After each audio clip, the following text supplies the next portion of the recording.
we have a very honored guest on the show, on the podcast today. Alhamdulillah. Drink tea. Hopefully you approve of the tea. MashaAllah. That's some good chai, bro. Yeah. Is it going to get me a rishta? I have to have another cup. That's what I think. I even brought it to you with like the underhand. I know. You gave me with the right hand. Yeah. Like, let me put a plate under it. Yeah. Oh, man. But, we have Ustadh, and I like to call you Ustadh, if you're okay with that. You can call me whatever. You can call me Oompa Loompa, bro. I don't mind. This whole thing is going to be outtakes. Yeah, I know. I'm telling you, I'm not good at this stuff. I don't mind. I'm telling you, make me the outtake guy. I will come every Saturday and just do the outtakes, and then you can invite guests. I don't mind. Oh, man. We'll get you some views, man. It's all good. Views, right? Sadly, that's I think that's what it's all about now. No, just like views. It right? is. Yeah, it is about views, unfortunately. Yeah. But Ustadh Omar Popal, thank you for coming on, man. I really appreciate your time. Really. Absolutely, anytime, bro. And my sincerest apologies for starting late. Nah, it's all good, man. Just to let the audience know, we're about an hour behind schedule. That's my second cup of tea. But he's a respectful host. It's all good. I was trying to distract you the whole time. He's like, I have to pray. I have to make dhikr. I have to do this. I'm like, dude, what are you doing? He's like, actually, we have technical difficulties. I had my laptop in front of you. Oh, man. Thank you for your patience. Absolutely, man. How are you doing? I'm doing good. Alhamdulillah. I think what's up with this? We're going to get straight into it. Let's go. We're going to go straight into it. All right. Jinn. Why is jinn? Jinn stories. What is up with Amr Suleiman getting dumped on? Oh, man. Subhanallah. We're getting into it. I mean, listen, dude. I mean, we're going to get into a lot of things. Yeah. But remind me, by the way. Yeah, absolutely. I want to talk to you about how you got into the deen. Ooh. You feel me? Yeah, for sure. Because you're a younger dude. I'm not going to, people know my age, but you're younger than me. Yeah, I'm 42, 43. You're maybe 51. It's all good. Yeah. Oh, it's like that. You're that young? Oh, man, you're a child. No, but yeah, I'm younger. The idea is, I still want you. I don't want to call you Ustadh because you have a topi or a hat and a beard, right? Or because you taught some class. It's because I admire that in someone like you, right? Because I had a little bit of a, inclination or exposure to studying deen, right? Yeah. On a very elementary level, literally. I went to elementary school. It was a private school. You went to I can't say the name. Say it. Saudi Academy. Bada bing, bada boom. Yeah. Hey, mashallah, shout out Saudi Academy. Shout out. You just sound so excited about that. Bro, it's literally going to be all outtakes when you But, I had exposure to that type of environment. And I admire the fact that someone like you went through it, went not to ISA, but learning. You went overseas and stuff, and you did that when you were younger. Man. I turned literally a couple weeks after I turned 16. It's wow, that's intense. I guess we'll get into it. Yeah, we'll get into it. Yeah. But coming back to the whole Omar Suleiman issue, he's definitely getting a lot of hate. Yeah. Right. For this thing that he was doing about, what is it? Something Without Borders. What is it? Love Without Borders. Love Without Borders. And it was this whole migrants, right? And I don't even think it was recently. I think it was an old video. I don't even know. Or old picture or something. I don't know. But dude, I'm part of this group. Yeah. Okay. And WhatsApp group. Huh? WhatsApp group. No, it's a group on Facebook. Oh, okay. And I joined the group. I was like, okay, let me see what these people are all about, right? Just to let you know, it's called Meta Muslims. No, it's apparently, it seems like it's a freaking hate group. Oh wow! Okay. Right? Yeah. And all these people are taking dump on like the biggest names, right? Yeah. Like the Omar Suleimans of the world, the Hamza Yusufs of the world, the Yasser Qadis of the world. Yeah. They're just taking a huge dump on it. I'm like, dude, is this a freaking hate group or what is this? What are y'all talking about? And you know, in their sort of dynamic, it's like, dude, we're saying the right thing, right? We believe what we're saying is right. And that's fine. Like you're entitled to your opinion. Yeah. But I'm like, dude, like, okay, I'm going to touch up on this issue just very briefly. Yeah. The whole Naman Ali Khan thing that happened a few years back. Oh yeah. Right? Naman Bhai, yeah. Dude, I listen to a lot of his content. Yeah. Right? And he has good content. Good content. Yeah. And I'm not saying because, hey man, I listened to this content and I liked it and it impacted me, so don't talk smack about him. No, like, bro, this guy's done like all this stuff, right? And you're all, you know, like in Urdu we say like pani per diya, right? Like you just put water all over it, right? Yeah. And I think worse than water, but we'll just say pani per diya. Yeah, you took a huge dump on this guy's name, right? And literally, and listen, I don't know the deen component of it, right? It's in terms of when someone is fallible, right, and does something or whatever, and it's public or whatever. Like, I don't know the steps or whatever, right? I think there are some figures that I also look up to who sort of said, hey, listen, you need to take a step back. Absolutely. Right? Like, go off the scene a little bit. Yeah. So, anyways, what the heck why? Yeah. What is this cancel culture, man? Oh, boy. It's like black on black crime, dude. You know? What's up with this? I would say not a good analogy because that's going to take us on a whole different topic. Okay. But anyways, for the sake of beginnings, Bismillah ar-Rahman ar-Rahim. Before we jump into that, and we are going to jump into that, I just want to say thank you for having me. I think podcasts are wonderful. I think developing them, people really underestimate the amount of work that goes into it. It is like a part-time job, if not as much work as sometimes full-time jobs have, in that there's equipment, there's expenses, there's idea planning, and just thinking about it throughout the week. So I really commend you for this. May Allah bless you. May Allah bless this podcast. I mean, thank you. May Allah make it a means of comfort and good, wholesome entertainment for individuals, or infotainment.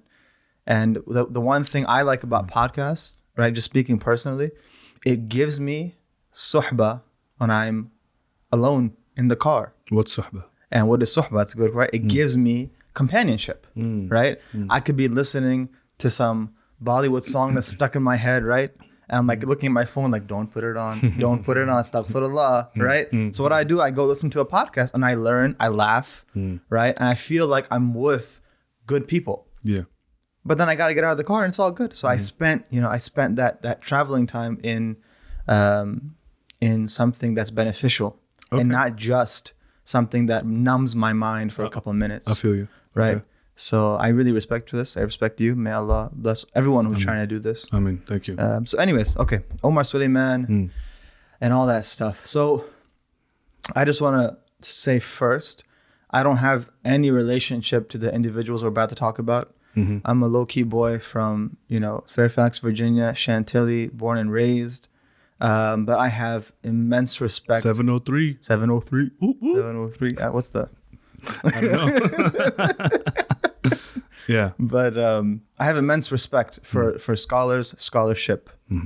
And I truly believe in the Islamic command of advising toward good, right? And warning against evil. Okay. That's, I mean, if anyone says that is not part of Islam, then they don't know what Islam is. Okay. But, right, there's etiquette to everything. There's wisdom to everything. Right? Allah subhanahu wa ta'ala tells the Prophet ﷺ, and respond with good, right? Not just respond, right? Not just respond. It's like, Kashif, stop drinking with your left hand. Oh, yeah. And Kashif goes, don't talk to me like that. Yeah. Right. Yeah. There's a way. I've had that happen to me. I've had that happen to me. I'm sure you have. Yeah, but I had a good expectation, good benefit of the doubt. There we go. Right? Okay. So when it comes to giving advice, right? Number one, there is what is called good opinion. And one of the best du'as that one of our teachers would always make, and his name was Sheikh Abu Bakr bin Salim from a small city in Yemen, a village. He would ask Allah, oh Allah, grant me a good opinion of you and a good opinion of your creation. Okay? These people that are talking about Omar Suleiman and he marched with the LGBTQ people, right, and Sheikh Hamza and his support or involvement with Abu Dhabi Emirates, right? And Yasser Qadi and his leaving Salafism, or he's too academic and he's talking about the Quran and the manuscripts, and I don't really follow it, right? But I know the gist of it. Number one, if you don't understand the conversation, right, get out of the room. If you don't understand the conversation, and that requires qualifications when it comes to scholars, right? My man, like the chaiwala is like, Omar Suleiman, you know, it's like, you're the chaiwala, man. Like, relax. Your job as a Muslim, have a good opinion. That's your job. Right. Unless it is proven, this man is fitna. This man is a path to disobedience of Allah. This man, he's going to guide you wrong, right? And that's how they put Nomali Khan, right? That was the whole thing. This guy, he's going to make you go and try and do all these haram things, right? And it's like, no, if he made some mistakes, all right, take a step out of the limelight. So this cancel culture, we need to take a step back and be like, all right, as Muslims, our job is spread good, prevent harm. Is canceling people actually causing more harm? Right? We need to really think about that. Yeah. And I was just last night, you know, YouTube gives you like suggestions. Yeah. Mine is either all UFC fights or like this like. Oh, you follow UFC? Yeah, too much. Oh yeah, it's my week. Oh, we're gonna talk about UFC, dude. You see last night? Ooh. Hamza Kamayev. Hamzat Chimaev. Oh my whatever God. His name is. Kamayev. Bro, he's like. Did you see his pre-post conference? Yo, this guy was trolling everybody. He's just like, hey, so what do you want to do? I want to kill people. I'm going to make people dead. Absolutely. Right? And then afterward, they ask him, like, how do you feel? He's like, how'd you feel when you walked in the cage? I wanted to kill him. How do you feel now? I want to smash everyone. Yes. Okay, have a nice day. Thank you for the deep analysis. Dana White, 50 G's. Thank you. Yeah. Dana White's like crabbing in his pants. Yeah. Man, I gotta give this guy his 50 G's. Absolutely. Anyways, go ahead. I was on suggestions. YouTube. I was on YouTube, and the suggestions was like, literally, it said, "Is Omar Suleiman fasik or kafir?" Oh, okay. God. 26,000 views. All right. Next to it was like a religious lecture. You know, 800 views. It just makes me think, like, dude, where are we headed? You know, homegirl doesn't know fard ayn of wudu, but is commenting all day on these posts. So I really believe, and this is what I tell my students, this is what I tell my community, right?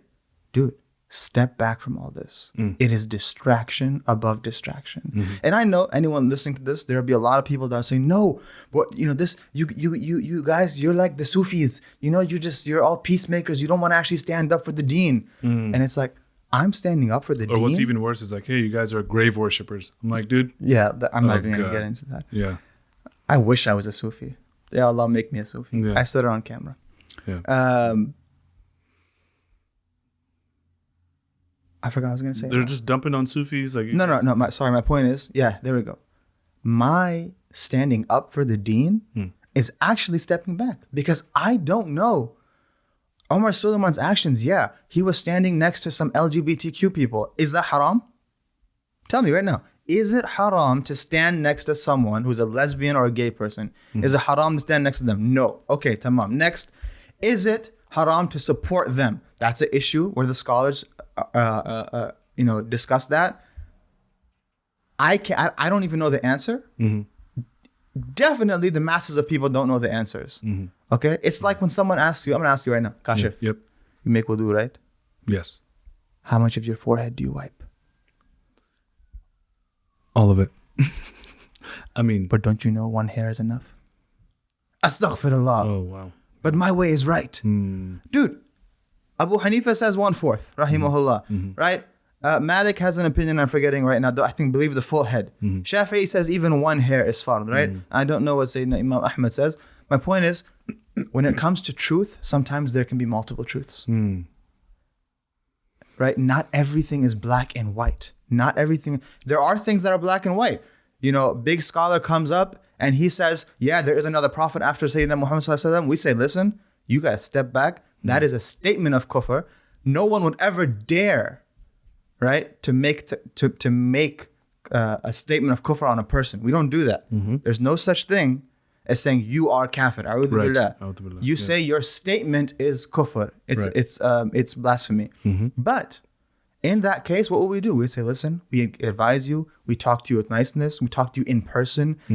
It's not like, oh, I Instagram messaged Omar Suleiman that we should have a Zoom meeting and he didn't respond. Therefore, I now have the permission to go and, you know, poop all over his image.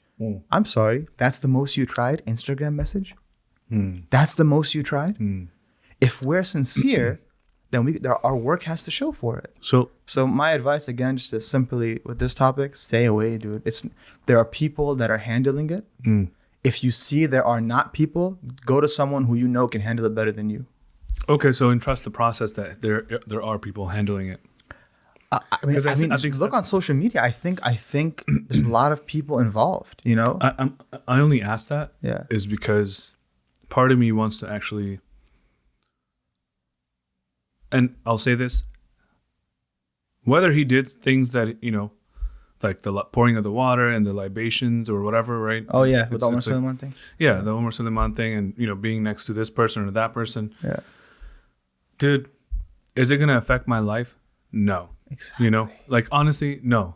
And I personally never got into shit like Omar Suleiman, right? Yeah.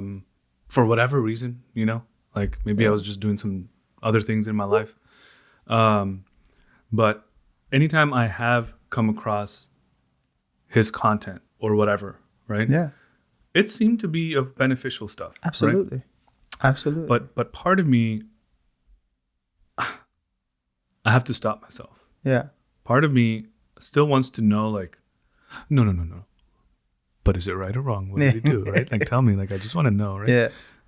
Like there is that part of me, Absolutely. and I'm like, Kashif, shut up, dude. Yeah. You know. But you got to be careful, because I have to be careful, because if you go down the rabbit hole, right? It's a deep hole, dude. It's a freaking black hole, right? Like sorry to cut. You know the story Sheikh Hamza said back in the day? What? He goes, you know, a new guy moved into a community. He goes to the masjid, right? And basically he talks to the imam, right? And the imam tells him, like, oh, watch out for this group. Don't hang out with them. They're this. Watch out for sorry. A brother comes up to him in the masjid. Okay. Right? Yeah. And he's like, watch out for this group in the masjid. You know, they're deviants. Watch out for this group. They're deviants. Watch out for the people who stand in the first row. They're deviants. The only trustworthy people in this masjid are me and the imam. And I don't even know about the imam. Oh my God. Are you serious? Oh, bro, we have people like that. Wow. I mean, it was a funny story back in the day. Right? But we have people like that. And you know, you're saying right now, I have this like my little voice telling me, like, you know, but there's something masala here, man. Like, come on, let's go look for it, right? Juicy details. Yeah, that's called Mr. Nafs, right? It's the hawa. Because let's be honest, bro. Yep. Okay. You spend, let's just, a fake person, right? Let's not use ourselves as examples. Okay. Zaid goes on the computer and finds all this stuff on Omar Suleiman, Yasir Qadi. Oh my God, right? They're the next A'udhu Billah Dajjal or something. And he spends an hour. He's like, oh my God, look what they said. Look what they said. Look what they said. Hey, Zaid, did that help you to not look at something haram right after you finished that? Hey, Zaid, right after you finish that, do you feel good? Do you feel uplifted? I guarantee you, anyone who reads into this fitna, when they close their computer, they feel like garbage. And I speak from experience. You read into it and you're just like, I mean, maybe they do, maybe they don't, right? There's people who feel nurani, mashallah, like they did dhikr. Well, maybe they just don't feel bad. Or maybe they don't know about their feelings. I think that's probably a deeper question, yeah, right? For sure. Because I very vividly remember when the whole Numan thing happened. Yeah. Numan Ali Khan, Ustadh Numan Ali Khan. You know, I've met him. Story time. Story time. I met him. Okay. I met him a couple times, but like the most recent time that I met him, he was, he came and gave a talk and stuff. Springfield. Yes. Yeah, Springfield. Yep. And so, and I was actually offered like, hey, can you come a little bit early and just make sure everything's good to go, blah, blah. I was like, yeah, sure, man. Of course, whatever. I wasn't like, oh, you remember that thing you did back in the day? Like, no, I was like, all right, man, whatever. Like, Kashif put his Bayyina shirt on, bro. He put his Bayyina tie. I'm like dressed in red, right? I'm ready to bust out all these like religious terms in front of him, But so Fa'ala. the verbs. Oh man. Okay, go ahead. So I helped set up, and my siblings were there, or my sister was with me actually. And anyways, we had a good time. He had a good good talk. I think he talked about like Musa alayhi Islam and his story and everything else. And I think a vast majority of the audience could definitely relate. It was a lot of young folks there. Whatever. Cool. This is a good talk, right? And then, so the next day, one of the organizers was like, hey, he wants to have lunch. Are you busy? I'm like, what? Right? I'm like, dude, what do you mean? Like right now or like tomorrow or when? Right? Like, no. Like maybe like in an hour. I'm like, I mean, can you get a brother a notice, something, like a heads up? I was like, yeah, I'll come through. I gotta go wash my Bayyina tie. Yeah. And we I take my sister and we just kind of hang out. And where'd you guys go?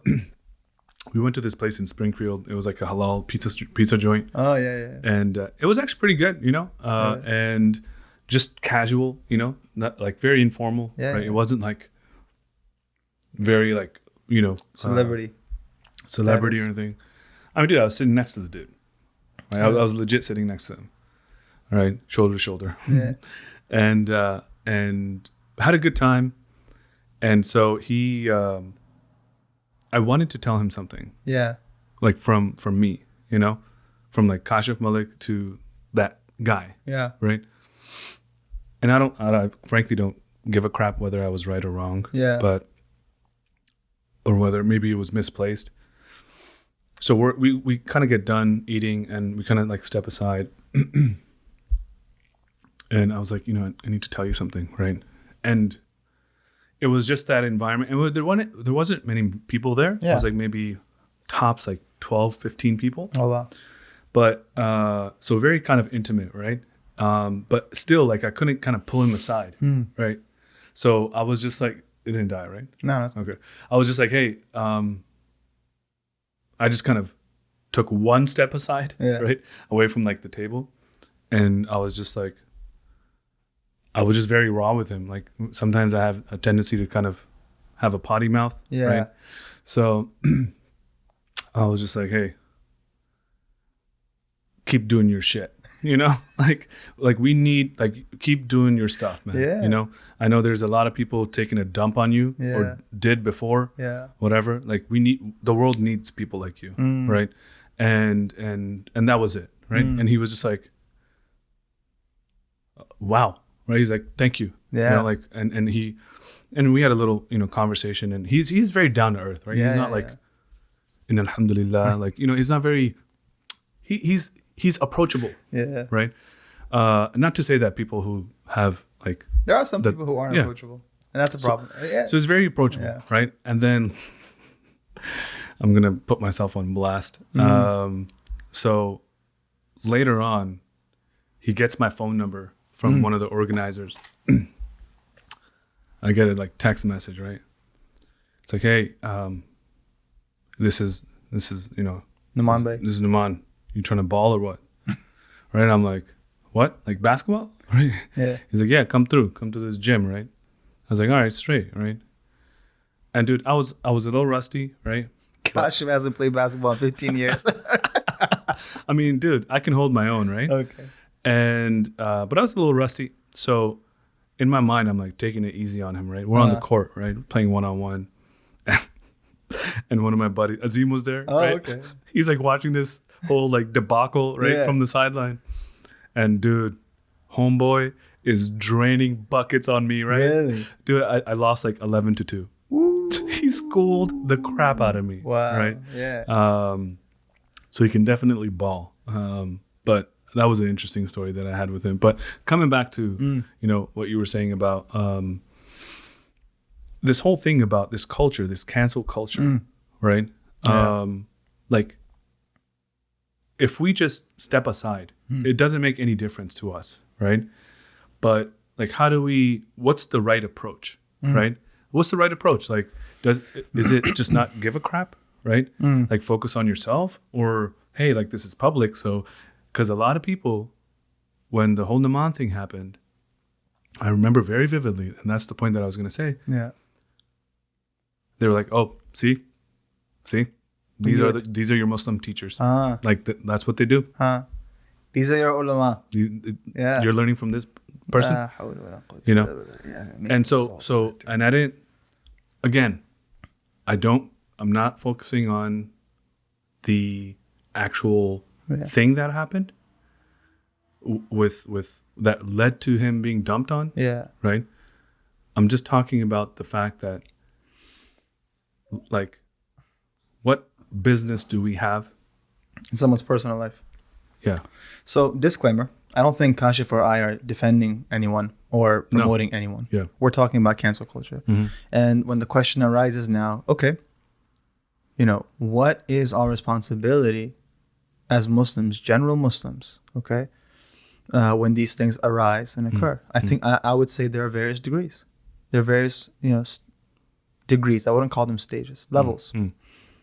Number one, if you are someone who your advice won't affect, but mainly the point that the stage one is, if you don't know whether something is good or bad, you don't know.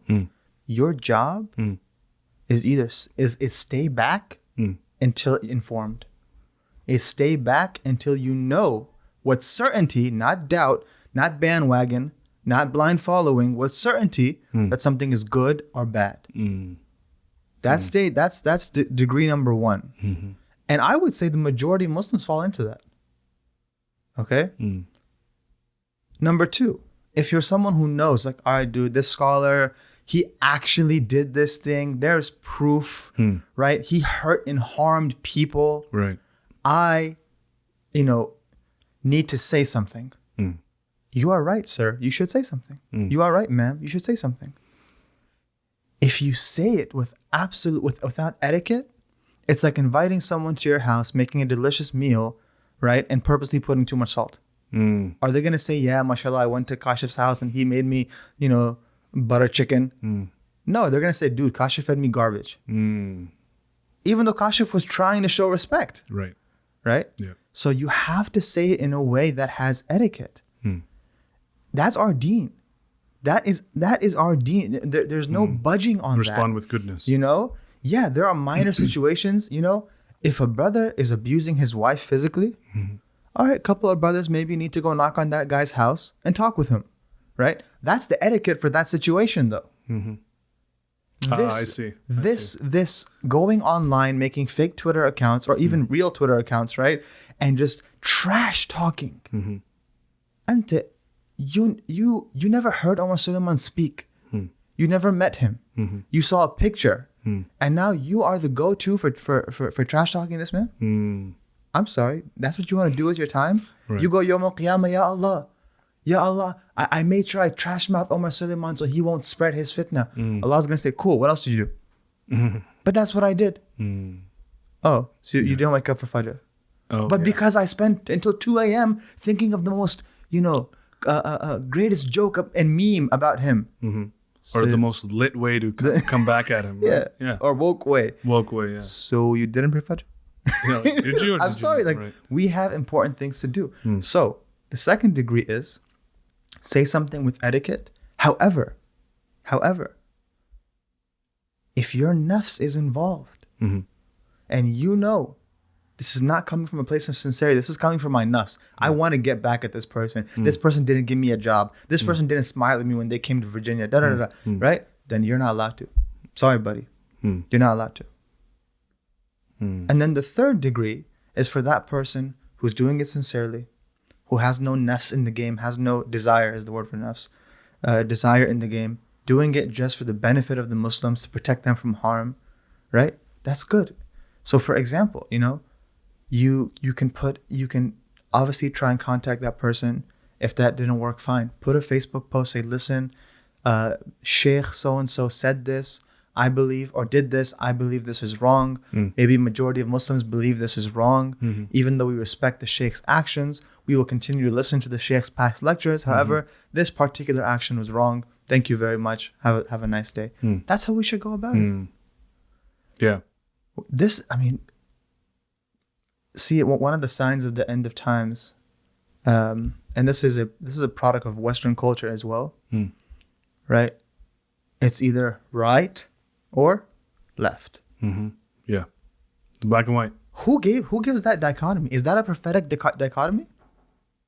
I'm either going to trash this person's life, have them get divorced and excommunicated from their communities, or I'm going to sit back, follow their every word blindly. That makes no logical sense to anyone, but yet so many people are doing it. Yeah. I'm going to take a dump on this person, ruin this person's reputation. Yeah. And when it comes, maybe that person was single at the time. When it comes to your marriage, you're like, living the life and blah, blah, blah. Exactly. But the last thing I'll say about this, and we can move to a new topic, this is not a Muslim thing. Every community is being affected by this right now. You go to work, if there's a trans person, you don't call them by their proper pronoun, right? They're going to try and get you fired. You don't support, you say something against, BLM or whatever it is, they're going to try and get you fired. It's just this, it's a weird outcome today. If you don't agree with my type of thinking, we're not friends. Baijan, if that's your level, we were never friends to begin with. You didn't know the meaning of friendship. A friend of mine, I was having this conversation the other day about this cancel culture and stuff, right? Yeah. And just like vocalizing opinions. Yeah. Right? And someone kind of mentioned it. I forget what it was. Anyways, he said that I remember now. He also is in like MMA. So one of the person in his gym is gay. Okay. Yeah. And so, and he invited him to this sort of like awareness thing or whatever, right? And he invited like other people, right, at his work to this awareness thing. And one of the guys at the gym or at the work, whatever, they were like, hey, dude, it's not my thing. Yeah. It wasn't a Muslim guy. Yeah. Right?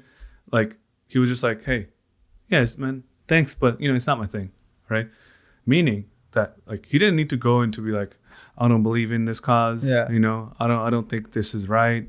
Whatever. Like, nothing offensive to the guy. He was just like, and that, the fact that he said, it's just not my thing, that could mean a whole host of things, right? That could mean like, he's just not into activism. He doesn't like all these, okay, tomorrow it's going to be a new thing. Tomorrow it's going to be a new thing. Tomorrow it's going to be a new thing, right? Yeah. And it's just like, he's just like, dude, I'm not into that stuff, right? Like, good for you. Yeah. That's your prerogative. Like, you want to do it? Good for you, right? But it's not my thing. Yeah. It's not, doesn't mean I'm against it, and that doesn't mean I'm for it. Yeah. The act of activism or, BLM or, LGBT or whatever, like, just because I choose not to participate, right, doesn't necessarily mean it's like, dude, just don't talk to me about it. Yeah. Like, I got other things to worry about. It's just not my thing. I thought that was a pretty dope response. Absolutely. Dude. Like, there's a way to say it. Yeah. You don't have to bring in, like, the guy wasn't a Muslim, but if you're a Muslim and you're in those shoes, you don't have to be like, oh, that's haram. Yeah. Like, maybe it is, but don't try to offend somebody. Exactly. So he said, it's not my thing, right? Mm-hmm. Good on him. He didn't say, for example, homosexuals are not individuals. Mm-hmm. Right, yeah. That would be offensive. Mm-hmm. And then the gay person, whoever it was, right? As if they said, oh, okay, cool. they didn't say, oh my God, you're a homophobe. No. But that's what's happening right now. You literally, right? A gay person tries to give you a pamphlet on the road. You're like, oh, no, thank you. You're a homophobe. Right? But the same thing is happening in Islam, where it's like, hey, this is Islam. And you're like, well, I actually follow a different form of Islam that's absolutely accepted by the masses, and I have proof for it. Nope. You are a left Muslim, or you are a right Muslim, or you are a whatever. So you're saying it's all across the board, this cancel culture, yeah, not it's two things. It's a product of post-modernity, and I don't want to get into that. It's also, right, I'm not trying to scare people here, but it's a sign of the times. And if we're not aware of the times, we close your mouth. It's the times. We're in interesting times. We're in difficult times in terms of ideologies. The one thing I will say is, and Dr. Shadi Al-Masri, shout out Safina Society, said this, and I knew of this, but he put it in a way that I really jived with. He said silence is a political opinion. Yeah. So, for example, you have A and B, right? The left is for A, the right is for B. And someone asks you, what are you for? And you say, no comment. And they say, no, you have to comment. Why? Why? Yeah. Why? Why do I have to comment? Yeah, why? I don't know what's better, A or B. I don't know. Yeah. Therefore, my opinion on the matter is no opinion because I don't know. And that's what I go with. And like I said, Omar Popal, am busy trying to pay my bills. Yep. Be a good husband. Yep. Be a good son. Make sure my nafs doesn't cause me to ruin my life. You got your own weighty things to look exactly. after. I don't have. And then someone says, well, it's your responsibility as an individual from the ummah of the Prophet ﷺ to stand up for justice. Dude, I agree with you. I'm standing up for justice by teaching my community how to pray properly, because majority of them don't know. Yeah. Right? I'm helping my community by answering the phone call at 9 p.m. of the brother who's sick of looking for a wife, and it's so hard for him. Or for the sister who's emailing and saying, I have these issues, and my self, what is it called? Self-esteem is low. That's how I'm helping my community. I don't need to indulge in politics. I don't need to indulge in dialectic debate. And I think that's what the majority should be doing. Yeah. Yeah. Let's move on to a happier topic. 100%. I totally agree. Yeah. You got a happier topic? I got a happier topic. Yeah. All right, happier topic. Two things. Yeah. Number one, meta Muslim. Oh, yeah. Really? Yeah. All right, so first time I heard the word meta. Yeah. And people are going to get mad at me now, but I used to watch this show called Community. Okay. Have you heard of the show Community? No. That was a funny show. It's I don't watch it. Astaghfirullah al-azim wa atubu ilayh, la hawla wala. No, but sometimes you need a 20-minute break. So I watched Community, and there was this episode where the guy was like, I'm directing a movie about a movie being directed. That's meta. Yeah. So I'm thinking, all right, Kashif has this Meta Muslim podcast. Yeah. We're going to have a camera above us, and that's going to be the podcast. This is a podcast about a podcast. About a podcast. Yeah. So what made you name it Meta Muslim? I'm sure you probably got asked this before. Yeah.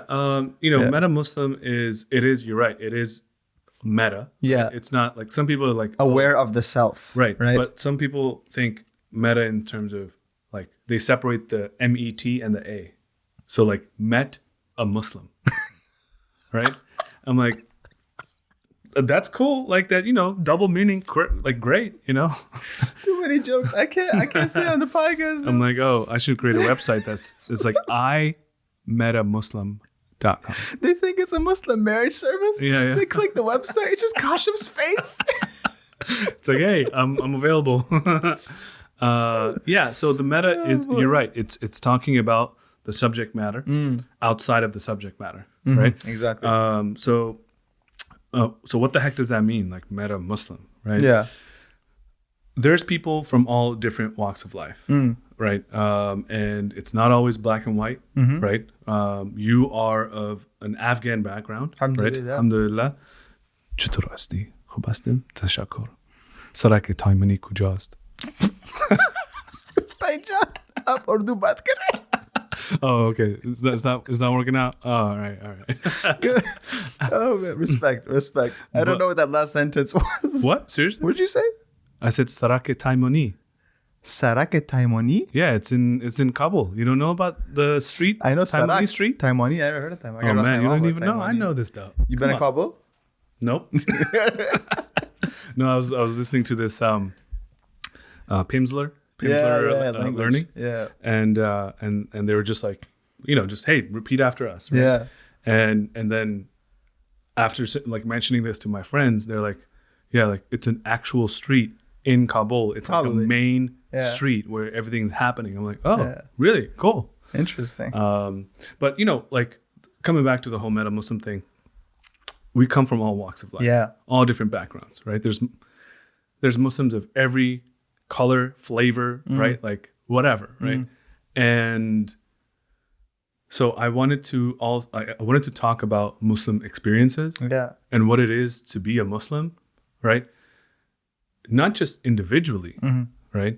But also like top down, right? So what does it mean to be a Muslim, like while being a Muslim? Yeah.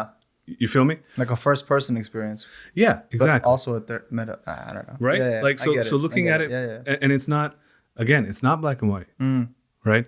I think a lot of folks who look different, right, in their Muslimness, right? The whole idea is like, dude, that's a normal person. Yeah. That's just like one little example. Yeah. But that's where it comes from. Absolutely. Right? It's the meta. It's talking about being a Muslim while being a Muslim. Wonderful. Right? Like your experiences of as a Muslim. Wonderful. It doesn't have to be Muslim experiences. It doesn't have to be religious, like Islamic related experiences. Yeah, but you. Yeah, it's just Muslim as in, hey, you're an Afghan guy. Yeah. You're in your 20s. Yeah. 20s? Almost 30s. Okay. In your 20s and you're married and, well, you just happen to be Muslim. Yeah. Right? Yeah. So that is what ties all of us, right? And so let's talk about it. Like let's talk about your, like adding a little Muslim thing to your experience. Yeah. Let's talk about your experience. That's it. All right. So let's play a game real quick. All right. All right. What is it, like first word that comes to your head? Meta Muslim childhood. All right, Kashif. When you were in high school. Yep. What grade? Number one haram thing you wanted to do, but your parents wouldn't let you. Oh man, smoke cigarettes. Smoke cigarettes? That's so cool. I used to smoke cigarettes too, chocolate cigarettes. You know the ice cream truck? Oh yeah. The ice cream truck, and then you go. Yeah, you pack it. Yeah, this little fake smoke comes out. Man. Powder. Number one thing I wanted to do that I wasn't allowed to do. I just wanted to go to a football game, man. It wasn't even haram. I just wanted to go to a football game. Are you asking? Did you mean to ask something I wanted to do but I wasn't allowed to do? That is halal or haram? No, it should be haram. But I guess I'm giving a Okay. Just making sure. A halal example. Yeah. So here's the thing. So when I was in 10th grade, right, Chantilly High School. No one knows Chantilly. It's all good. So that was when my dad was like, listen, like, I want you to go to South Africa, memorize the Quran. I was like, what does memorize the Quran mean? What are you talking about? Yeah. Long story short, my deal with my parents was that, okay, I'll go. Okay. But I want to go to a football game before I leave school. Yeah. And they let me. Okay. But the problem was I had already left school. So before I went to South Africa, I left school for a month. I see. Just waiting for my visa for South Africa. Right. And I remember I went to a football game. It's my whole middle school. American football? Yeah, high school football. Yeah, high school football game. Football, okay. And I saw all my friends. I just remember feeling like, oh man, it's not all that. I should ask something more. I should have been like, I want to do this, or I want to go to Disney World. I asked for a football game because it was just like, all the cool white kids, like they're all going to football games. Yeah. I just remember like, this is a waste. Wow. All right. So that, I think that's a good segue into something I wanted to ask you about. Yeah. What's up? Getting into Islam and the Deen, right? Deen route. I admire your efforts, right? Of going and you know, may Allah reward your parents and everybody who supported you in that journey, because I mean, because those are the real folks that are like, you know, you're just a vehicle essentially. Absolutely. But I commend you for doing that at such a young age, and I think I honestly, real talk, I dig it. Really, I dig it. I wanted to get involved in that, right? For whatever reason, never got into it. Yeah. There's other episodes where I kind of dive into. He's like memorizing the Quran, Qawali. Yeah. Yeah. And at times, it was definitely the latter. Yeah. And so, how was it something that you had a sort of a inclination, and how did you get into that, and then and was it just kind of pushed on you, and then because you were pretty young, right? Yeah, you said what, you're 16? I just turned 16. That's super duper young, dude. And so mashallah, I think I really dig it, particularly because you got involved at a very young age, and I think hopefully, I would like to believe that it protected you from a lot of other things, right? That a lot of, I think, people are experiencing or have experienced. So how was that thing, right? As a young 16-year-old, 16? That's young, dude. Yeah, that's dude. Like what? That's 10th grade, No, I'm not going to show my license picture. I have my license when I was 15 and a half. Yeah. It's the same picture, bro. No beard, chubster, oh my goodness. So how did that start? Talk to me about that journey. Yeah. Let's I'll try and make it short, because it's long, dude. Okay. It spans 2009 to 2019. 10 years. Wow. Yeah. So it spans a while. But basically, dude, normal suburban Muslim as it gets. You experience a very similar thing. I experienced a very similar thing. You're Muslim growing up. Your dad forced you to go to Taraweeh in Ramadan. You sit in the back playing Game Boy if you could sneak it, right? You pray when your parents tell you to. Yep. I'm just going to put this out first, right? Everyone who's listening to this. Yeah. Be good to your parents. I promise you. This deen promises you. Allah promises, and His Messenger ﷺ promise, you will find good things in life. And I know some people are like, but there's exceptions. Yeah, there's exceptions. There's exceptions to that. But if you're patient with your parents, Allah will give a lot of good. I've this is just something, it's called mujarrab. It's try and tested. And then someone will talk about, okay, what about parental abuse? We're not going to get into that. I'm just simple principle. All right. So when I was 14, my dad, Allah bless him, started really taking things seriously, and he started sending me every day to Quran class. Okay. And here locally, dude, 5 minutes away. Okay. Yeah, literally up the street up here. Cool. And none of my friends were doing this, but my dad said, I gotta do it. Sure. So, and then when I was 15, out of nowhere, the summer of 2009, he was like, listen, you're my youngest child, and I really want you to do good things in life, so I think you should go memorize the Quran. That's so awesome. Awesome, right? Yeah. Yeah, except at that point, I was like, what is hifz al-Quran? What are you talking about? Did you know how to read? Yeah. Okay. Or at least I thought. Okay. Right. Okay. Yeah. Because it can Qari Saab, man. The Qari Saab made me think I know how to read. And it was tough, dude. You were like, Zalikal Kitab. Yeah, Zalikal Kitabu. Yeah. La. Wala Duali. Yeah, okay. Man. That was so he brought that up, and I thought, okay, mommy, you're just giving me an idea. I'm in 10th grade. I'm having so much fun. But I'm sorry. You went to public school? Yeah, dude. And there are just things that we need to talk about as a community, right? those parents who think like their kids aren't hugging, guys and girls aren't hugging or doing worse in high school. We got to talk right? about that, by the way. Like, remember, it makes me so upset. You think your acha bacha of the century is not going and hugging girls at school when they run up to him and say, "Oh," right? Or maybe the same thing happening for a girl, but it's a little less because for reasons. or much worse, man. Or now that was 2008. Okay, now with the devices and all, oh my god, we'll get to that at the end. So I wasn't the acha bacha of the century. I wasn't like the best kid in the world, but I didn't do anything. I didn't do anything bad. But I still was very happy where I was. Like what? Like I didn't like smoke weed. I didn't drink. Okay. All my friends did it. But like I didn't do any of that. Okay. Why not? I don't know. Beautiful question, dude.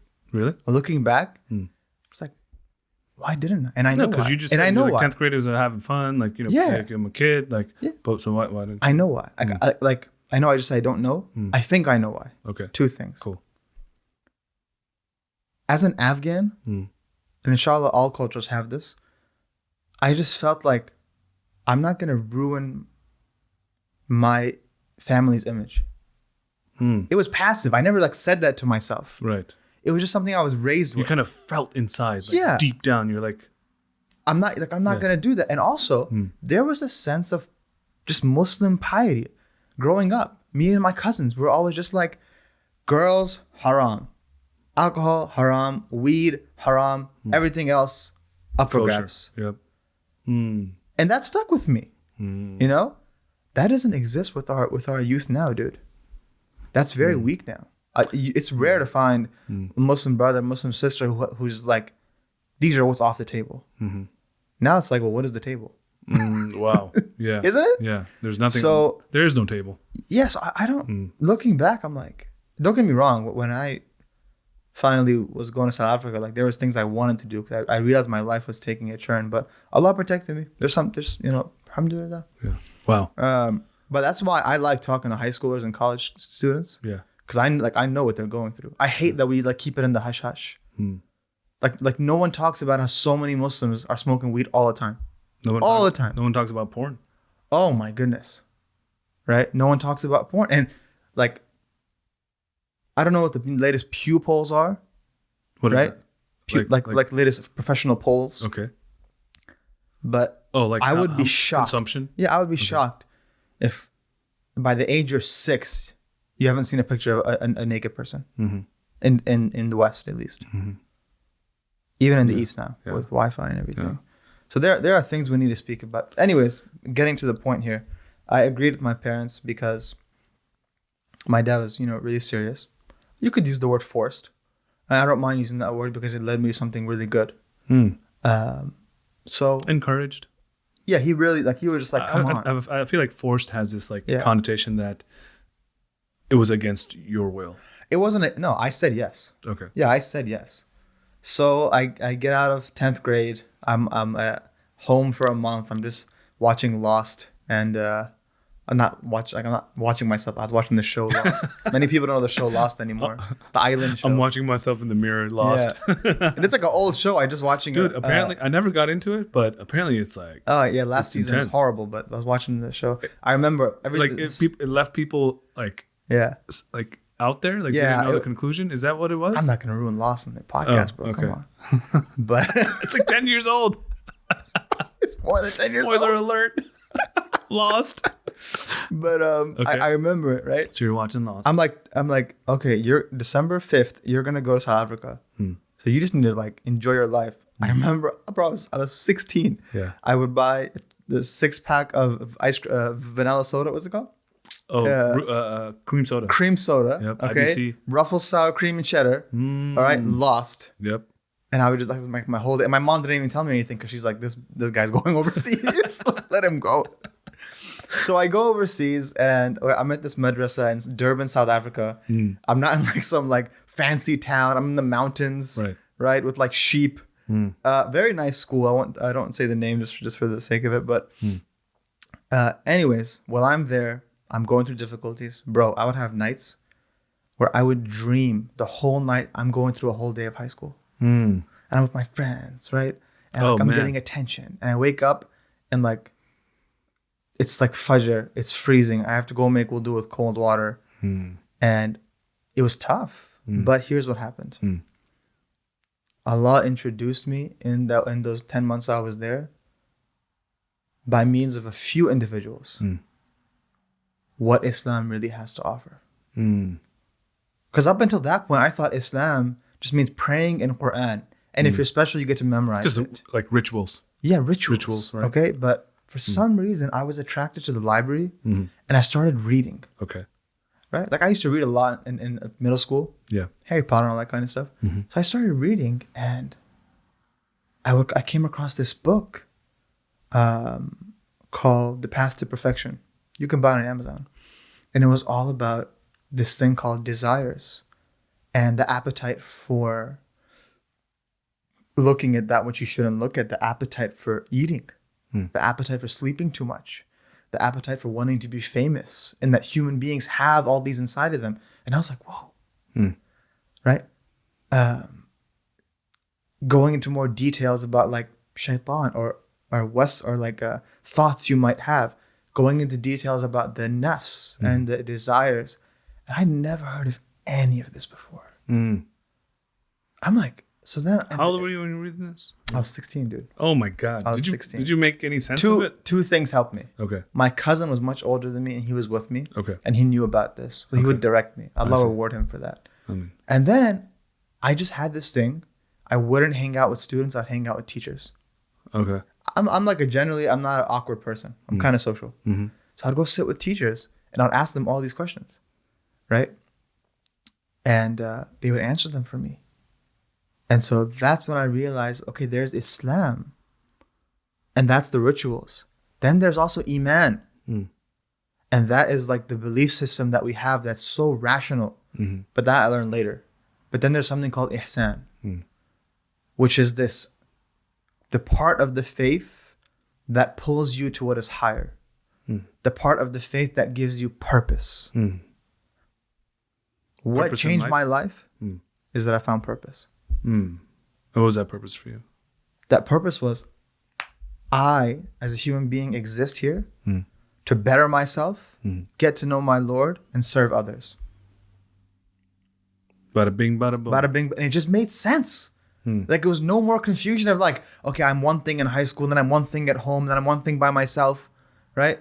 I was like, no, this is it. This is what we all need to be. How old were you when you had this situation? Yeah, I know it's weird, man. I was 16. To this day, I'm still like, how did This is still 16? Bro, I have a journal, okay? Yeah.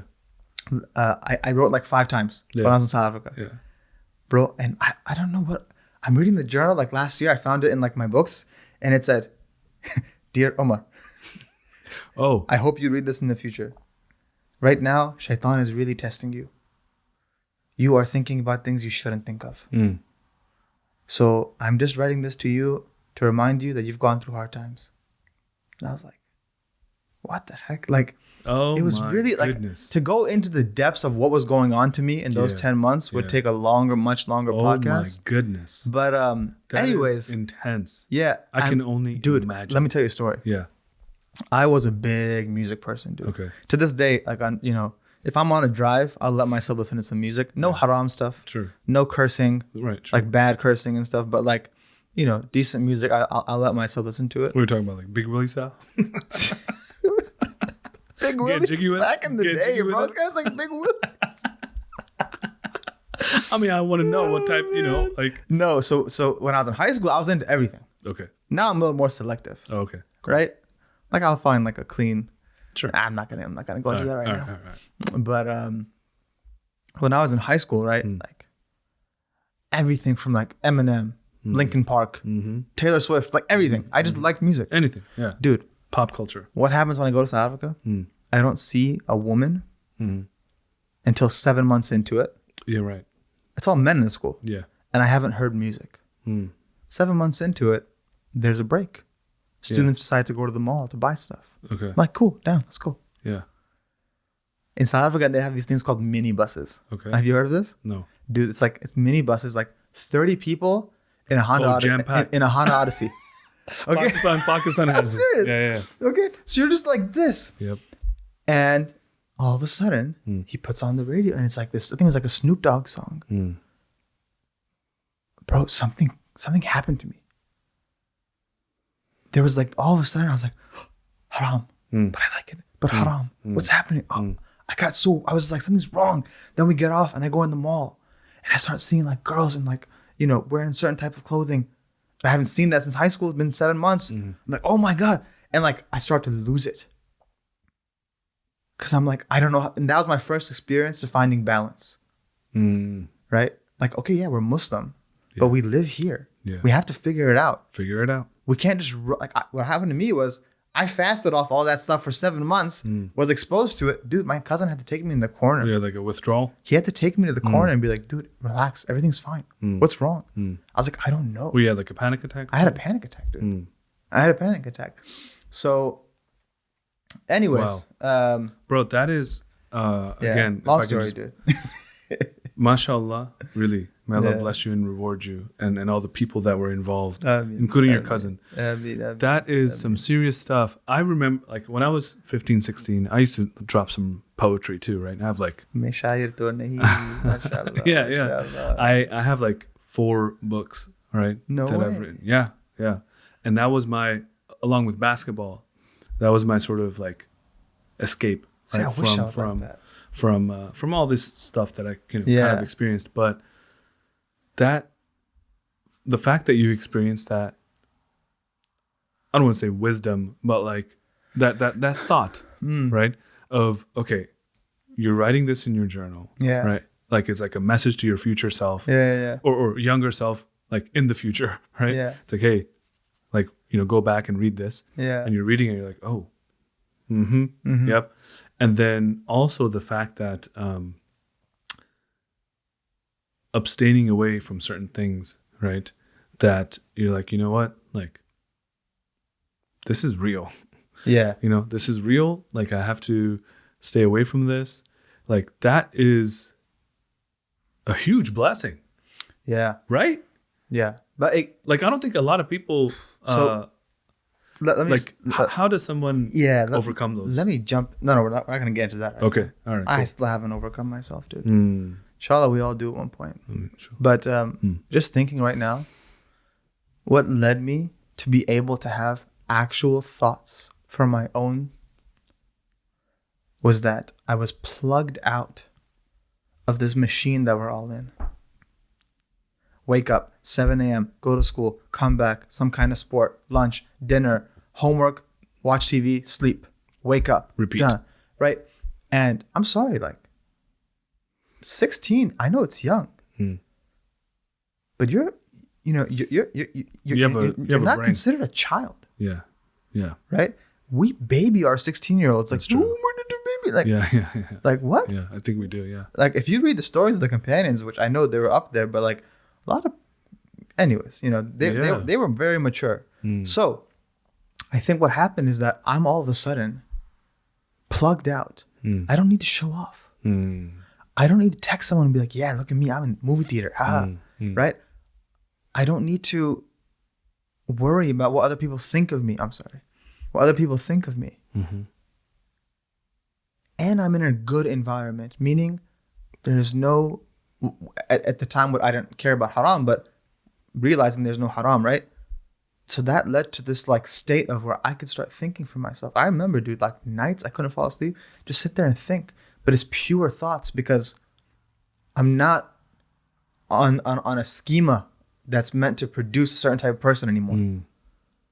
Right? So I think that's something that really helps. So, you know, like even if you're in high school, right? Or you're in college, it's really important to sometimes just like, you know what, this weekend, I'm by myself, I'm going camping, right? I'm going hiking.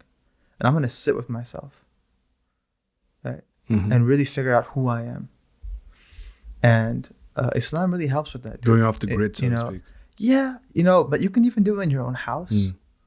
One thing I've always had, my wife always calls me out on this. She's like, you don't care what people think of you. Alhamdulillah, I don't care what people think of me. I had that since I was a kid. That helped me a lot. I really don't care what people think of me. You know, it's to a detriment at times. You know, but so I think that's something that really, really helps. But yeah, anyways, so from there, came back, and I went through some tests when I came back. You know, There was a time where like I still wanted to hang out with my high school friends. They reached out, but I didn't. You know, that led me to some turmoil. I knew that there's this like shaitan trying to get me off the path I'm on. I knew that I had desires, but I didn't know how to deal with them. This was really hard for me. Right? Like, I'm sorry, as a young boy, dude, at 16, I was still 16, turning 17, right? I'm sorry, like. Yeah, you got desires. You got, like, what? Girls have it and guys have it. It's just we don't talk about it, like, looking at haram, listening to haram. You know, you want to eat Chick-fil-A, you can't eat Chick-fil-A, you know? That's an inside joke I have with my students. Chick-fil-A, jab at them. Fine, McDonald's. And you face these things, right? Yeah. And you're young though, so like I want to stop, but I can't stop. What's going on? So yeah, when I came back, I was still studying, and I was at a wonderful school, but I just realized like I can learn all the knowledge there is about Islam, become the biggest mufti of all, but if I can't stop myself from doing a bad habit, what's the point of all this? And that's when I went to Yemen, and that's where I really focused on that, along with knowledge, but really on that area, and that just helped a lot. You know, so I would say that the Omar Popal that I am right now is really one that is so grateful to have had people in my life not just tell me, but show me by their character how to live life with purpose. And that's all I want to do for my community. I don't want to deal with dialectic. I love that. I don't want to deal with debate. So you got that support. You know what I'm saying? Yeah, that's the thing. I got that support, man. Bro, I can call one of my teachers right now, right like this. And I'd be like, Salam alaikum. And they'd be like, Wa alaikum salam. How are you? And they really care. Right? They really care. We live these busy lives, right? When one of our friends texts us, hey, what's up? We're like, nothing much, man. How you doing? Good. Okay, bye. Like, do we actually care about each other? I guarantee you, like, you should like do a test, right? Pick up random person and like literally like ask about them constantly, help them. Watch their life change. So what I would say like really helped me, companionship, dude. Companionship over knowledge, companionship over remembrance, companionship over practice, just the people I sat with. Good people, caring people, loving people, right? And they taught me to be, inshallah, be caring, loving, right? And someone is going to listen to this and be like, Islam is not about being caring and loving. Okay?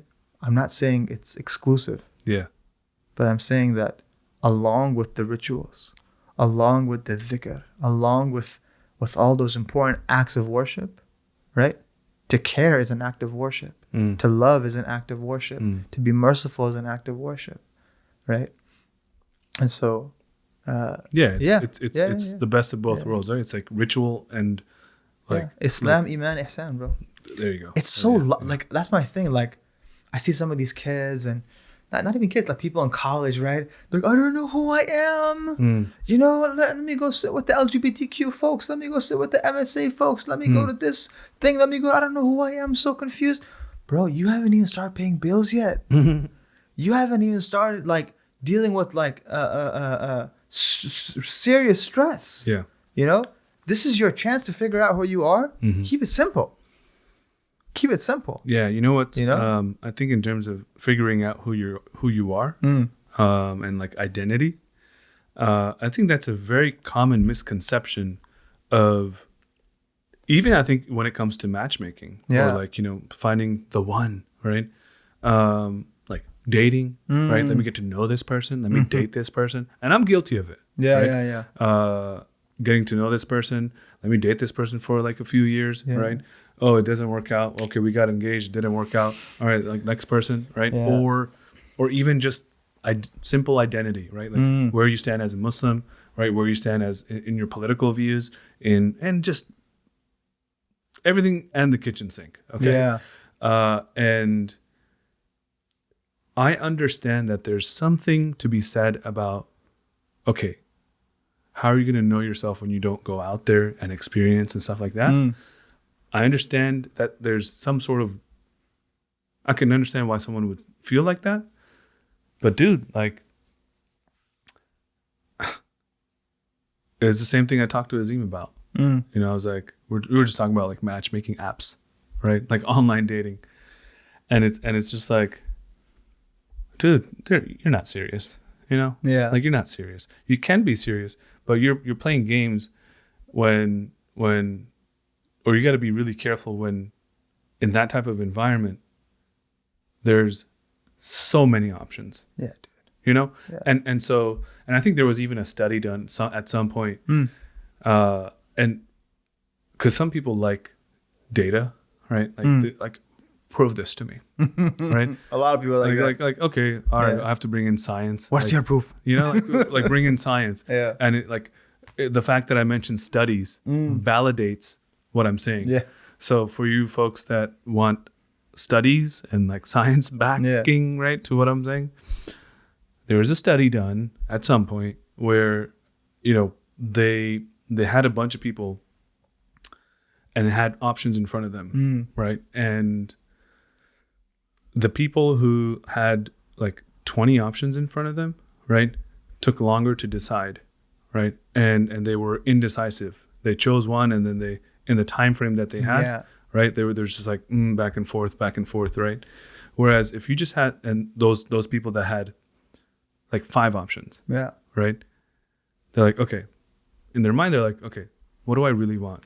Okay, I want this, I want that, I want this. Okay. All right, so out of these 5 options, I can't get all the 3 things that I want, but with this option, I can get 2 of them. All right, option B, right? Option like whatever. B. Yeah. And then go on, right? Go on with your freaking life. Yeah. Whereas the other thing is, so the reason I'm bringing this up is maybe the college kid are they don't know what they want, right? Yeah. They don't know who they are, right? Yeah. And I think it's maybe a naive or innocent way of actually getting to know themselves. Yeah. But dude, my advice would be like, you got to be really careful, because if you're not, you might like some things that you may not like later. Yeah, absolutely. You know? Absolutely. So getting involved with groups or friends, right? That just want to have fun. But later on you're like, dude, I'm freaking wasting my time. Yeah. And then you ask them like, oh, and I only speak for myself. I'm talking about me. Yeah. Right. And hey, do you regret that? Right. And I'm like, I regret it in the sense that maybe, man, I wish I knew, right? Like, and I made a better decision. Yeah. And I also don't regret it because I know that I needed that type of situation. So now I know if I'm in that situation, right? Yeah. It's not happening. Absolutely. You feel me? It's not happening. Because you develop principles. Develop principles over time. So like this whole like multiplicity, right? Having all these sort of things at your disposal, right? It's like, you know, going wherever the wind blows. Yeah. I think, dude, here's where I think the community has made some mistakes. I think it's our job to show our children, our community. I'm mainly talking about young, also old, okay? That Islam offers the best vehicle for getting to know yourself and living a life where you are fulfilled, happy, and content. And I think we didn't do that. We showed them that Islam says pray. Yeah. That Islam says read. Yep. That Islam says don't or do. Right. And we didn't show them, and still maybe don't show them what it really offers in terms of a fully functional, healthy lifestyle. And if we give that to them at a young age, they don't have to go through all that confusion in college. They don't have to go through all that testing and all that wandering, right? Sometimes I think that support can sometimes maybe Desis or whoever, maybe different cultures, Muslim cultures, they're like, hey, there's some sense of apprehension when like encouraging kids to be like religious, right? Or maybe your kid comes to you and it's like, and you're not yourself very religious, right? Yeah. And it's like, hey, mom, dad, like, look at this, like, sheikh, right? Like, this look like Numan Ali Khan like is talking about Quran. I didn't know Quran says this. This is really cool, right? And they're like, Crickets chirping. yeah, it's like become a doctor, right? Shut your ass, right? Like, or more like, Yeah. So that's where we're mistaken. or a'udhu billah, right? Like, Yeah. oh, that person. Not a good person, oh, dude, right? don't even get Like, me so. started. But that's, Yeah. and I think that maybe that sense of apprehension comes from the fact that, oh, dude, I kind of want to have this kid to be a doctor. This guy's getting interested in deen stuff. Like, It's so sad. It's like it's like his or her interest in deen will stop them from being a doctor. mm-hmm. Yeah. What taught you that? Yeah. Yeah. You know, but you know what? They have cultural baggage from the homeland they came from. True. I get it. Yeah. So that's why I'm saying that we now have a job, right? We have a responsibility to those of our community, and we could talk long and deep about that. But Yeah. I was gonna say something. La ilaha illallah. Oh, you talking about matchmaking? Mm-hmm. Yeah, matchmaking is a whole different podcast. Yeah. Right. It but is. this, like, dude, and I've been realizing this recently. Okay. This whole since when is it okay? I'm gonna talk about man via woman and then woman via man. But since when was it okay to play with the daughters of men? Like, I'm gonna talk to this girl without her parents knowing for 6 months and make her feel like I like her, and then when I realize I don't, I just drop her. You deserve a beating. Like, that's not, in any culture, that's not okay. It may happen, but in any real culture, that's not okay. Oh, it's happening. Oh, it's happening big time. And I'm telling you, there's Right? a lot more happening. And then for a girl to be like, I'm going to put this guy on the hook and that guy on the hook and that guy on the hook. If A doesn't work out, I'll go to B. It's like, dude, what is happening? Yeah. Commit. I don't know the solution. This is a podcast. I don't have to give solutions. I'm just talking about what's going on. No, I'll tell you the solution. The solution is commit. Yeah. Commit. Yeah, you right? have to. There's okay. A guy, a dear friend of mine was like, listen, you want to get married? This is what you need to do. Yeah. List out all the things you want in a girl. Yeah. Okay. It could be 20, it could be 25, it could be 5, whatever they are. Yeah. Right. List them all out. Yeah. In order of priority. Yeah. Okay. So highest priority first, and then you just kind of go down. Like write that crap out. Absolutely. Right. Write it on your freaking notebook. All right. And then maybe you get like 23. Okay. Next step. Next step for you to do is take 60% of 23.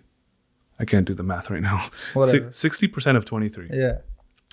Whatever that is. 15. Right? Yeah, it's like 15-ish. Okay, just go with that. Right? And then the rest, right? 8. Okay. Forget about it. Got Why? you. Right? Forget about it, because even though those are important to you, you're taking the first, 15, right?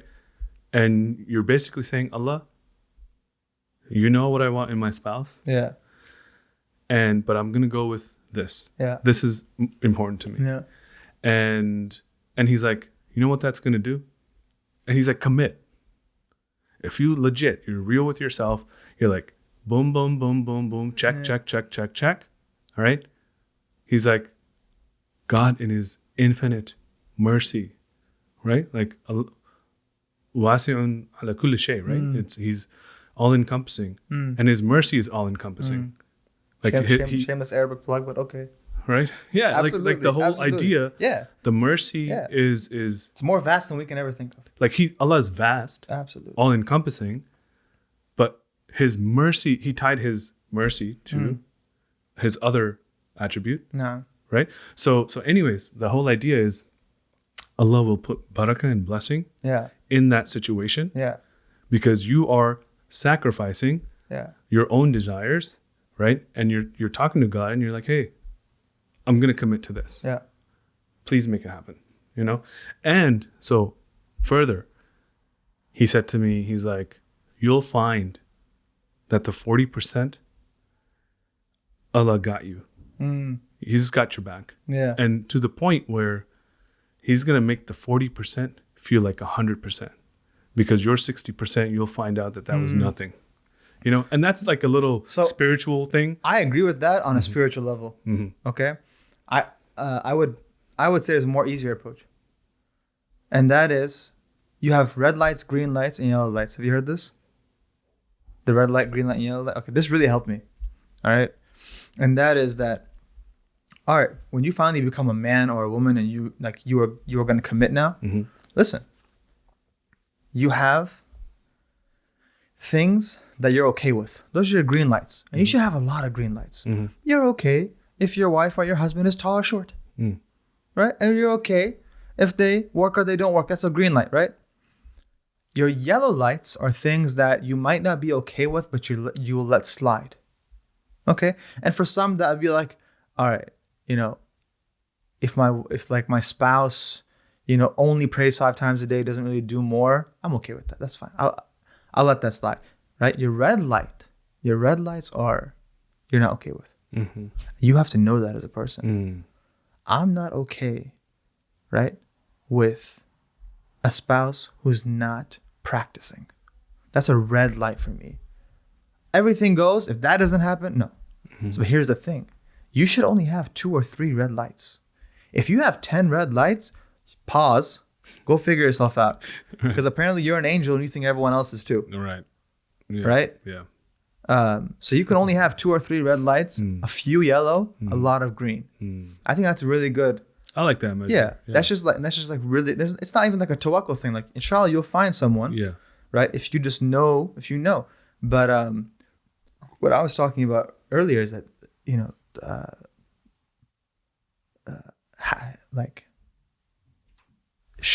don't want to use the word chivalry. It's too much. Like, have some honor, man. Yeah.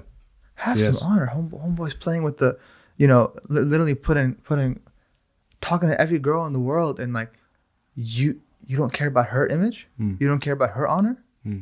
If you don't care about the honor of another Muslim or another person even, right? You have a lot of, that's a big inward problem.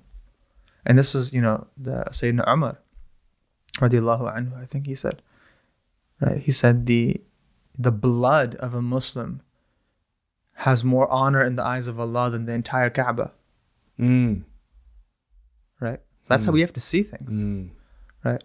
But yeah, man. I think commitment is huge. Just committing to the process.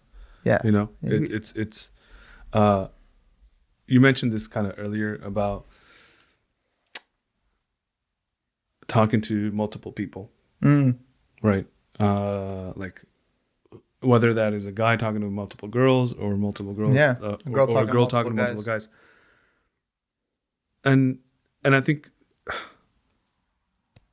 you know, what's the essence of commitment? You know, like focusing on a task.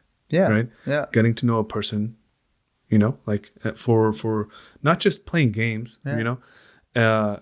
And maybe you can get to know a person.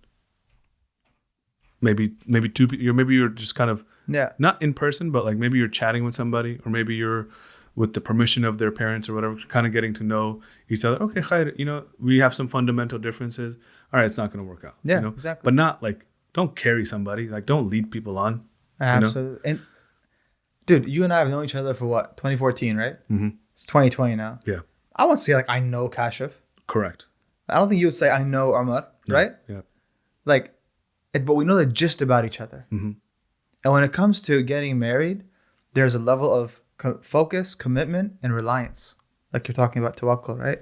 So in the beginning, you focus. Okay, I want to get to know the gist about you, sister or brother. So we talk 1 time. We talk 2 times, right? We talk 3 times. Dude, if by the 3rd sitting, you haven't realized what this person's about, you don't know how to talk.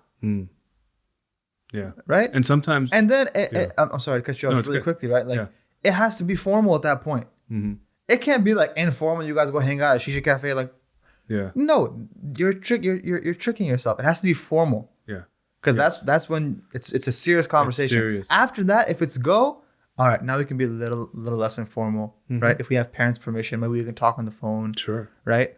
But in the beginning, it has to be formal, right? Otherwise, y'all just dating. Be honest. and people, we all play mind tricks, right, on our own mind. Like, getting to know this person. And Yeah, blah, but I'm blah, not blah. committing zina. Yeah. It's better than zina. I didn't know zina was our standard. Yeah. I mean, that's just, you'd be surprised at what's going on. But I think Allah protect us. one thing I really, really, I'm kind of crazy in a way. I don't like hugging girls. You don't like hugging girls? Yeah. Like, okay, can I say this? You need Right? to explain that. You need to explain that real quick. Well, Otherwise, I mean, I'm gonna take the clip and I'm gonna put it. like, whoa. Okay, I see what you're saying. Wait, what do you? No, I love hugging too girls. many jokes. Okay, now I'm Too too many confused. Okay, I like women. Alhamdulillah. Okay, is that we're clear on that? But I don't, in terms of getting to know somebody, right? And maybe this is because of some of the experiences that I've had in the past, right? Non-halal experiences, right? I just know that, dude, that didn't get me anywhere. Yeah. You feel me? So like, and I'm not saying hugging, like I don't want to hug a girl. What's the thing about hugging, bro? I'm so confused. Like getting to know somebody. So you're not talking about hugs? I'm talking about hugging, like hugging Before marriage? before marriage. Yeah, thank God you don't like that. You're not allowed to do that. But hear me out, right? Yeah. Like either getting to know somebody or even casually as a friend, right? Like I'm not interested in a girl, right? And she's a friend of a friend of a friend, and like, hey, and then how's it going? Like, like I'm like, boom, like I'm about to give you the like palm, Good for right? you, dude. Right on your forehead, right? Because it's not a religious thing. What is it? Dude, it's like I want to have that type of physical interaction, like with my wife, or like, like I'll hug my sister, but like not like You're stingy about who you give your physical affection to. yeah. Is that wrong? Is that wrong? And I'm not saying like, Respect, man. oh, haram, I can't hug another girl. Yeah. Like maybe it is. Maybe it is haram. But I want to give that level of respect to my sister or my wife. Dude. Absolutely. Like, hey, Absolutely. hey, Karen, right? Yeah. Like, sorry, Karen. like I, like this whole meme with Karens. Like I'm sorry. Miskina, Karen. I am Miskina, right? I don't want to hug you, Karen. Yeah. Right? And maybe, am I crazy? Bro, am I crazy? Let's be honest, okay? Am I crazy? Bro, Kasha, you're 17 years old. Girl comes up to hug you. You're going to say no? No, this is for my wife. Right, yeah. That's hard. Dude, most of the guys out there hugging girls hugging guys are doing it for other things. They're not doing it because they're doing it because they want to feel either desire or affection. Only when you grow old, like you're mashallah, Or to fit in. Or to fit in, right? Only now you realize like, no, I don't want to do it because that love is reserved for particular people. Right? And they're called mahrams in Islam. Again, Islam offers the best way of life. Anyways. Yeah. Yes. It's a plug. Yes. So, but when you're young, right? It's that appetite for men. It's the appetite for shahwa, right? You want to fulfill that desire. It's there. You tell me it's not there, then you have some medical problems. And for women, it's affection. They want to feel loved, right? I'm sorry. Tell me someone who does not want to feel loved. Right. And so a hug is a good conduit to that. Bro, I'm be honest with you right now. And I was jahil, I was 15 years old. I'm just gonna say this. Dude, I remember I was in high school. Okay. So grade 1 through 6, kosher. 7 and 8, kosher. I had a little bit of a cursing problem maybe in 8th grade. I don't know why. No, it's probably the rap I listened to. Yeah. 9th grade, I walk into school. Girl I've known for years because we're in the same community. Yep. Not a Muslim girl, just a girl, but like I went to middle school with her, All of a sudden she comes up and she hugs me. First time I've been hugged in my life by like a stranger. Yeah. I remember thinking like, wow, I like that. Oh, that feels good. That felt good. Mm-hmm. Right? Yeah. But I'm also Muslim. Yeah. And I was like, it felt good, but I hope no one saw. Right. Yeah. Yeah. You know? Because I knew there's an instinct that tells you it's good, but it's wrong. And that's life, man. Not Oftentimes everything we, good. Like, put masks on our instincts. Yeah. So good for you then. You know, you don't like hugs. I think that's great. But I wish I didn't like them when I was younger. There we go. There we go. You know? That would have saved a lot of headache. Yes. A lot of heartache. For sure. 100%. Let's wrap this baby up with some UFC talk. Oh, dude. Who's winning? Adesanya or Paulo Costa? Yo, Paulo Costa. He's a beast. Yo, I think he might be on the juice. How do you weigh 75 or 80, right? He's a middleweight. Yeah, I think middleweight's 85. How do you weigh 185 and look like that? He looks like 225. Easy. Unless his BMI is like 2. Dude is jacked. Yeah, dude is jacked. Like lights out. He's scary. He looks like freaking. Yeah. And he comes, I mean. Like Arnold Schwarzenegger. I read a stat the other day. Yeah. That like neither of them have attempted a single takedown for their entire time in UFC or something like that. I think you're right. It's not going to be a wrestling match. Adesanya, right, he says it all the time.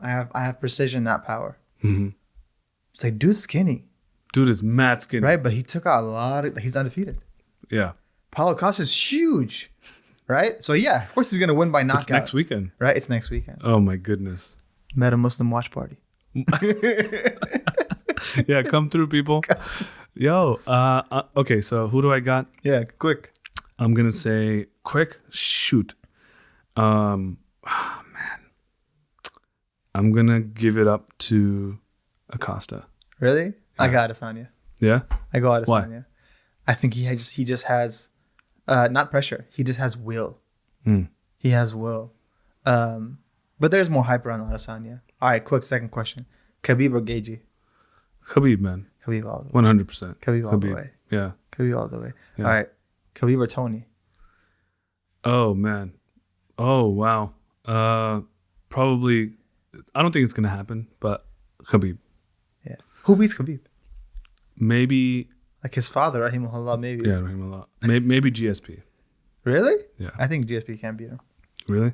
I'm new to the sport. In his prime. In his prime. Okay, GSP. that's different. I'm talking about GSP right now. I think GSP is. I mean, he did good, very good against Michael Bisping. But I don't think he is. He's just older. Yeah. And granted, he took years off, so he didn't have all that miles on his body, so to speak. And I'm sure he trains and stuff like that. But it's like Randy Couture versus that young guy that came in, right? That beat him. I forget his name. I think Khabib is the real deal. But dude, this guy, Hamzat, dude. I mean, I know he's from what, Switzerland or Sweden? Sweden. Yo, bro. I think at some point he was in Russia. Yo, no, he's from Dagestan. He's from exactly. But he's like, I think born and raised in Sweden. But he's not in Khabib's camp. No. Right? No. But yo, man, something is in that Dagestani blood, dude. Oh, these fools are coming out here. Do you know who they come from though? What? They come from Sheikh Shamil. I'm forgetting his name right now. Shamil, Muhammad Shamil, I forgot. But basically, they come from this tradition of Islamic warriors. Are you serious? Yeah. No, it's a real. It's called futuwa, right? Futuwa. Which is like chivalry. So I'm gonna wake up for tahajjud. I'm gonna worship my Lord. After Fajr, I'm doing arrow practice. At Dhuhr, I'm spending quality time with my family. Right? I'm providing for them. I am a true man. I am a true woman.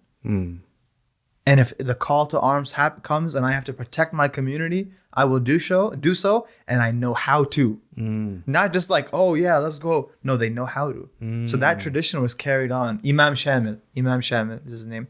And Dagestanis, man, they have. I was telling my wife last night, because last night it was Kobe Covington versus Tyron Woodley. Yeah, man, something happened to Woodley, dude. He seemed a little. So I was just like screaming at the TV. Yeah. And again, like if I was in the cage with any of them, I'd get whooped. Yeah. I shouldn't talk about them. But like, I'm like, come on, Woodley, have heart. Yeah. You know, he kept backing against the cage. He kept backing against the cage. I was like, dude, when you go in there, you literally just say either, right? Like, I'm not losing. And I know it's a bad mindset, but like Russians, right? Our Dagestanis, they have that mindset. You take out my corpse from here, or I win. Yeah. And that's why they're so good. I think they don't fear losing. Dude. Speaking of corpse, I think Adesanya at one point between like when the round was about to start, I think that's when he won the belt. Like the first time. Yeah. He said something. He like, it's like a subtitle. You can't hear him, but he's saying it, and they put a subtitle, and he's like, "I'm ready to die." Oh yeah. And then he goes into the round and fights and wins. Yeah, if you're a fighter, you have to be ready to die. Like that's crazy. Like ready to actually. It's not. Yeah. No. It's a mental thing, dude. It's like a real thing. Like I'm ready. Yeah. To die. Absolutely. Yeah. Like I'm not gonna be alive anymore. You know, it's like it's not fluff. I mean, it's a mental thing, right? You have siblings, right? Mm-hmm. Just think about siblings, parents, spouse, right? If someone is gonna harm them, any real man or real woman would put themselves in front of their loved ones and say, I'm ready to die. They just love that gold belt so much, so they do it. They do it to that. They love their money, right? They get big paychecks. Right. They get 6-7 figures. Yeah. So you can do that to yourself, dude. They're thinking about putting Hamza or Hamzat. Hamza. I mean, what? Like, Hamza. He spells it differently. He has a Russian spelling, but it's Hamza. Oh, it's Hamza. Yeah, okay. It's Hamza. So this cat Hamza, right? Yeah. They're thinking about putting him in like the big time. Yeah, like, top 5. Like Leon Edwards. What's his name? Damian Maia. Yeah, so Damian Maia is like top 15. Yeah. Dana White's like, I'm even thinking top 5. Leon Edwards. Wow. I mean, he just fought this guy with like 33 wins and 13 losses or something. 17 seconds. Bro, I felt so bad. Put him to sleep. When that bell rang, you look at that boy's eyes and like he didn't want to be there. And you look at Hamza and Hamza's like, and it's just like, and I don't know what kind of hands he has. Like one punch knockout. He's got second punch of the fight and it's a knockout. Yeah, but I think a lot of it is, he has a very, very good frame. Yeah, he's a tall guy. He's very agile. Yeah, right. And so if you'll notice, like, his like foot placement, right, when he throws that punch, right, he's not winding up, bro. Exactly. Like he's a tall guy, right? So it's straight. He already has leverage and force behind that. So it's not like boom. It's more like bam, right? Yeah. And he's put like his stance. Yeah. Gives him extra propulsion. See, I think all these Muslims, I think they have like a secret dhikr that Habib gives everyone. Maybe. It's like, I'll leave. Yeah. Yeah, dude. Habib's thing, man, when he was just like, and this is back in Conor days, right? Yeah. He was like, I know you don't like this. Alhamdulillah. Alhamdulillah. I know you don't like it, but alhamdulillah. And I was like, oh man, this guy's a warrior. Say what you want about UFC, bro. Because I'm like a imam, sheikh, whatever people want to say it. Yeah. They don't like when I watch UFC, and I'm like, listen, everyone has a weakness, dude. That's mine. Yeah. I'm sorry, like that. When you have a Muslim doing that and millions are watching, dude, that says a lot. Yeah. It's. I'm not saying like Muslims should go into UFC. That's not what I'm saying. But mashallah, Khabib really shows people the adab of Islam. Now, when he jumped out of the cage, that's not proper adab. But every other time. Yeah, but that shows his humanness. Yes. Bro, you talk garbage about someone's wife and father? Yeah, dude. I can't handle that. No. Yeah. Same thing with Muhammad Ali, right? Exactly. Right? He's exactly. I mean, he was definitely a pioneer when it came to not just being Muslim, but being black and Muslim. Being Muslim, being black, being a real man. Yeah. Yeah. Not just like super, I don't want to use the word sensitive, people are going to get mad at me, but like woman-like man or man, like, like being a balanced man. Sensitive. It's super sensitive though. You know what I'm saying? Hypersensitive. Like, oh, you made fun of me, so I don't want to talk. You're not friends anymore. Dude, what? Dude, yeah. Come on, man. And like, I'm sure you've heard of this, right? But like right now, the world is going through the problem of loneliness. And like, especially when COVID hit, like everyone's lonely. We need to ask, why are we so lonely? Because the family structure is gone. Okay? And we have no patience. What do you mean by family structure is gone? My mom and dad won't let me do something, therefore I don't like them anymore. I distance myself. Oh. My siblings are upset at me about that, therefore I don't like them anymore, so I distance myself from them. I see. Therefore, the nuclear family, who is my backbone, they're gone. Okay, now my friend circle. Well, half my friends are voting for Donald Trump, so therefore I'm not friends with them anymore. And the other half don't agree that I, don't wear hijab or that I wear hijab, right? So I'm not friends with them anymore. So I'm left with one person. That one person, right, should handle all of my emotional problems. And when they don't have time for me, I cut them off now too, right? Cancel culture. Dude, so canceling everybody. And then you say, I'm so lonely. Think of who you are as a person. There's a natural loneliness that came from COVID. You couldn't see people. But then there's a loneliness that you might have caused yourself. Right? Wow. Anyways, what a crazy conversation, dude. Yeah, I want to ask you to, leave something for the kids. All right. And I ask a lot of the folks that come on, advice to your younger self. Oh, to my younger self? Yeah. Now that people have an idea of a very brief idea of who you were when you started, and what got you into it, etc. What would you tell your younger self who's maybe in similar shoes, maybe has an interest of, studying, right? Maybe going overseas, but doesn't feel like, maybe they can or can't, or maybe not support. Like, what would you tell a young Omar? I'm not going to ask you to tell, like, what would you tell a young guy who's smoking weed? Like, because you never did that, right? Like, I'm like, huh? Wink, wink. I'm joking. Outtakes.